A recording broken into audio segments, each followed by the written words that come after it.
नमस्कार, वंदे मातरम। दोस्तों, स्वागत है आप सबका सैनिक पाठशाला में। 3 जुलाई 2025 को बहुत सारे पेंशनर्स के खाते में एरियर क्रेडिट हुआ है और ये एरियर है दोस्तों 18 महीने का सीएए का एरियर। जी हाँ दोस्तों, कुछ पेंशनर्स को कम भी मिला है, लेकिन ज्यादातर पेंशनर को 30,384 रुपए मिला है। इसके बारे में आगे बात करेंगे दोस्तों। इसके साथ ही साथ अभी लगभग प्रमुख अखबारों ने ये डिक्लेरेशन किया है, ये खबरें छापी है कि जुलाई 2025 से केंद्र के कर्मचारी और पेंशनर्स का जो डीए की बढ़ोतरी होगी वो 4% हो जाएगी। इन खबरों के पीछे क्या आधार है, क्योंकि कल भी इसके बारे में मैंने जानकारी दी थी। एक दो अखबार नहीं, अभी तो प्रमुख अखबार बहुत सारों ने इस खबर को छापी है, तो इसके बारे में भी आगे एनालाइज करेंगे, इसके बारे में भी आगे चर्चा करेंगे दोस्तों। इसके साथ ही साथ स्पर्श में माइग्रेशन होते टाइम क्या आपका पे लेवल, आपका रैंक या पेंशन का अमाउंट में तो गड़बड़ी नहीं हुई है, उस चीज को आप जरूर चेक कीजिएगा, क्योंकि ऐसे केसेस निकल के आ रहे हैं जिसमें स्पर्श माइग्रेशन के दौरान पेंशनर के पेंशन में कमी हो गई, उनका रैंक को डाउन किया गया और ऐसे ही पेंशनर जब सैनिक पाठशाला से जुड़ते हैं तो उनका समस्या का समाधान होता है और 1,55,664 रुपए का एरियर का भी भुगतान होता है, जिसके बारे में आगे बात करेंगे दोस्तों। इसके साथ ही साथ दिल्ली हाईकोर्ट से जो डिसेबिलिटी एलिमेंट को लेकर के फैसला आया है, लगभग 300 के आसपास पेंशनर्स का जो डिसेबिलिटी एलिमेंट को बहाल करने का माननीय कोर्ट ने फैसला सुनाया है। क्या ये सभी पेंशनर्स के लिए लागू है, इसके बारे में भी सोशल मीडिया में बातें चल रही हैं, सवाल पूछे जा रहे हैं, तो इसको लेकर भी आपको जानकारी दूंगा दोस्तों। तो चलिए इन्हीं विषयों को लेकर आगे बढ़ेंगे। आगे बढ़ने से पहले हमेशा की तरह मेरा आप सबसे आग्रह है, अगर सैनिक पाठशाला चैनल का वीडियो आप पहली बार देख रहे हैं या अभी तक चैनल को सब्सक्राइब नहीं किया है, तो चैनल के साथ जुड़े रहने के लिए, इसका हिस्सा बने रहने के लिए और आपसे जुड़ी हुई भरोसेमंद ऑथेंटिक जानकारियों को पाते रहने के लिए चैनल को सब्सक्राइब जरूर करें। चलिए आगे बढ़ते हैं दोस्तों। सबसे पहले बात करते हैं डीएडीआर की जुलाई 2025 से होने वाली बढ़ोतरी को लेकर। दोस्तों, जैसे ही एआईसीपीआईएन के मई महीने के आंकड़े आए हैं, अब डीएडीआर की बढ़ोतरी एज ऑफ नाउ 3% लगभग कंफर्म हो गया है। तो ऐसे में अब खबरें जो मीडिया में आ रही हैं, हालांकि ये खबरें किस आधार पर आ रही हैं ये तो वही जाने, लेकिन लगभग प्रमुख मीडिया जो है वो भी बोल रही है कि अब 4% की बढ़ोतरी हो जाएगी।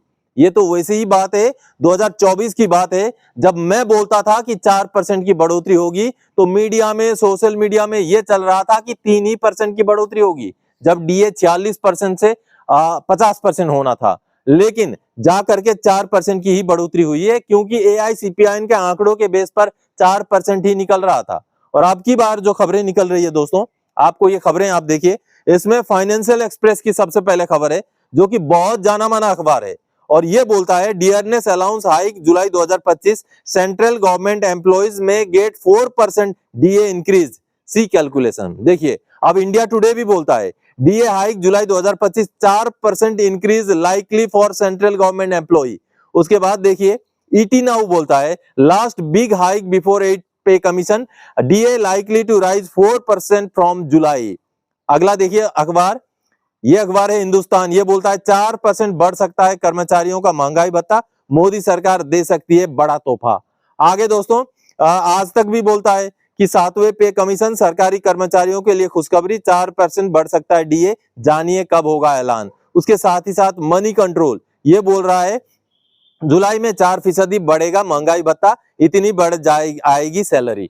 देखिए, जब एआईसीपीआईएन के आंकड़े बोल रहे हैं कि 3% की ही बढ़ोतरी होगी, तो 4% वाली जो ये खबरें चल रही हैं ये कहीं ना कहीं निराधार हैं।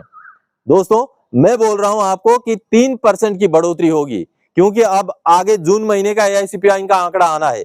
अगर जून महीने के आंकड़ों में बहुत ज्यादा उछाल भी हो जाए, तब भी हमारा डीएडीआर 4% पहुंचना बिल्कुल नामुमकिन है। इसलिए आप 3% की बढ़ोतरी को गांठ बांध के रख लीजिए, इन रिपोर्टों को साइड में रख दीजिए। चलिए अब आगे बढ़ते हैं अगली जानकारी की ओर। 3 जुलाई 2025 को पेंशनर के खाते में, लगभग पेंशनर के खाते में 30,384 रुपए पेंशन एरियर क्रेडिट हुआ है और ये एरियर है दोस्तों सीएए का 18 महीने का एरियर। जी हाँ, कांस्टेंट अटेंडेंस अलाउंस जो 100% डिसेबल्ड सोल्जर्स को मिलता है, उसमें बढ़ोतरी हुई है।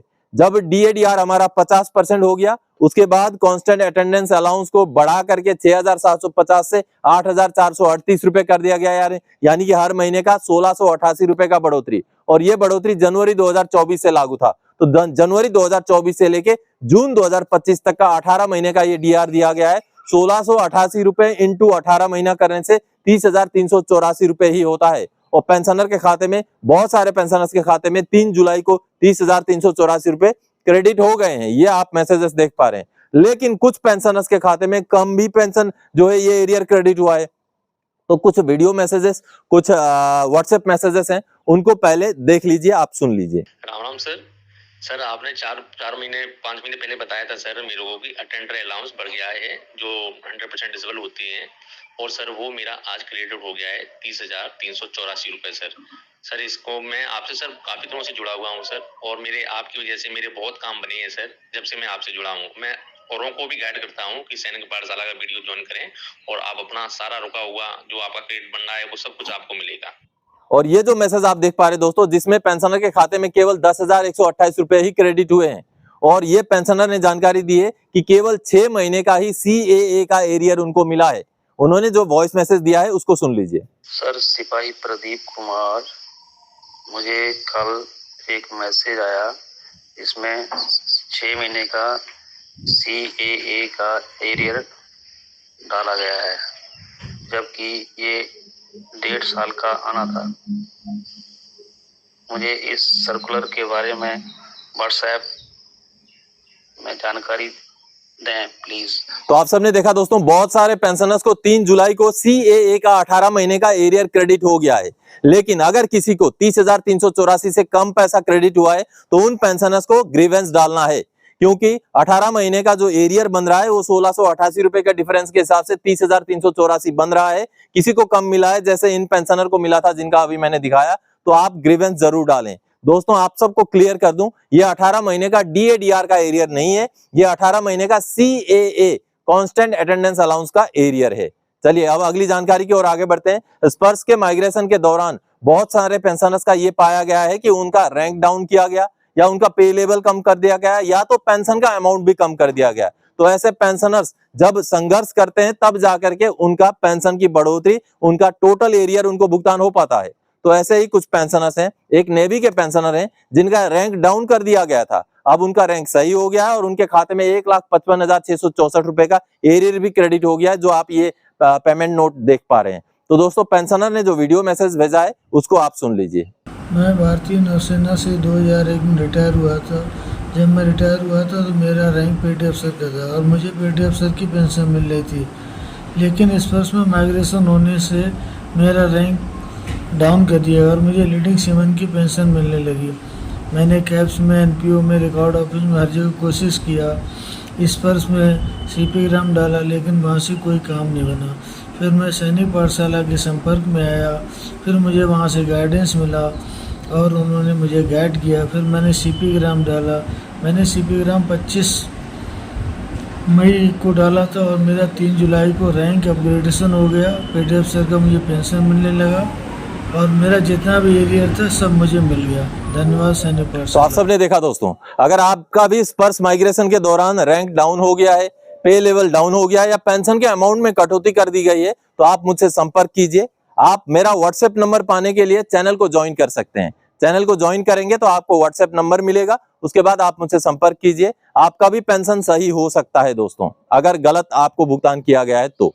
अब चलिए आगे बढ़ते हैं अगली जानकारी की ओर। माननीय दिल्ली हाईकोर्ट की तरफ से 1 जुलाई 2025 को जो फैसला आया था, लगभग 220 के आसपास जो पेंशनर थे जिनका डिसेबिलिटी एलिमेंट का क्लेम था, जो उन्होंने AFT से केस जीता था, लेकिन भारत सरकार दिल्ली हाईकोर्ट में चली गई इस केसेस को चैलेंज करने के लिए। लेकिन माननीय दिल्ली हाईकोर्ट ने 2 टूक जो है फैसला दे दिया कि पेंशनर को डिसेबिलिटी एलिमेंट देना पड़ेगा। भारत सरकार के याचिका को खारिज कर दिया है। तो ऐसे में अब बहुत सारे पेंशनर्स ये सवाल कर रहे हैं कि जो दिल्ली हाईकोर्ट से ये फैसला आया है पेंशनर के फेवर में, तो क्या ये सभी पेंशनर को लागू होगा जिनका चंडीगढ़ AFT में या लखनऊ में या कहीं भी केस चल रहा है, या जिन्होंने अभी तक नाना केसेस में कोर्ट केस नहीं किया है, क्या उनको भी डिसेबिलिटी एलिमेंट इस कोर्ट केस के बेस पर मिल सकता है? जो दिल्ली हाईकोर्ट का जजमेंट है उसके बेस पर मिल सकता है? तो नहीं।